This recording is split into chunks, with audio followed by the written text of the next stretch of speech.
Belajar adalah suatu proses yang ditandai dengan adanya perubahan pada diri seseorang.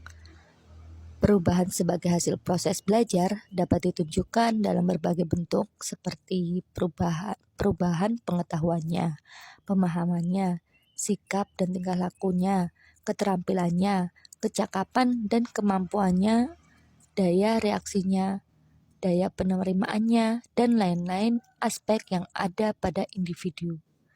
Sehingga belajar ada kalanya dikatakan berhasil atau belum berhasil. Mengingat ada tujuan yang ingin dicapai berupa perubahan pada tingkah laku ataupun yang lainnya, seperti yang dikemukakan di atas. Pendiri aliran teori belajar tingkah laku, Thorndike, mengemukakan teorinya bahwa belajar adalah proses interaksi antara stimulus yang mungkin berupa pikiran, perasaan atau gerakan, dan respon yang juga bisa serupa pikiran, perasaan, atau gerakan. Ini menunjukkan bahwa belajar dapat dilakukan di mana saja dan kapanpun serta siapapun oleh mereka yang memiliki kemampuan menangkap stimulus. Maksudnya ialah memiliki akal untuk berpikir dan indera yang digunakan untuk menangkap stimulus. Setiap orang memiliki cara yang berbeda dalam memperoleh pengetahuan. Setiap orang sangat kompleks dan unik. Tidak ada model gaya belajar yang dapat sepenuhnya menggambarkan siapa seseorang itu sebenarnya.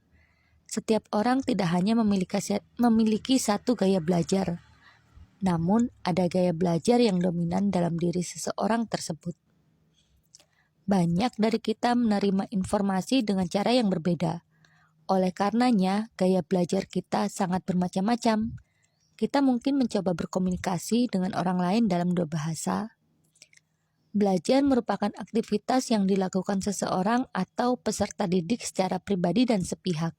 Sementara pembelajaran itu melibatkan dua pihak, yaitu guru dan peserta didik yang di dalamnya mengandung dua unsur sekaligus, yaitu mengajar dan belajar, atau teaching and learning.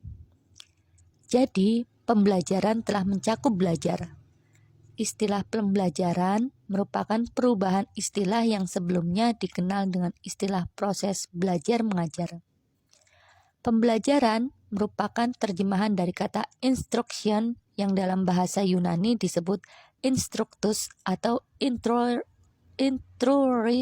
yang berarti menyampaikan pikiran. Dengan demikian, arti instruksional adalah menyampaikan pikiran atau ide yang telah diolah secara bermakna melalui pembelajaran. Belajar dan pembelajaran sangat erat kaitannya. Namun, terdapat perbedaan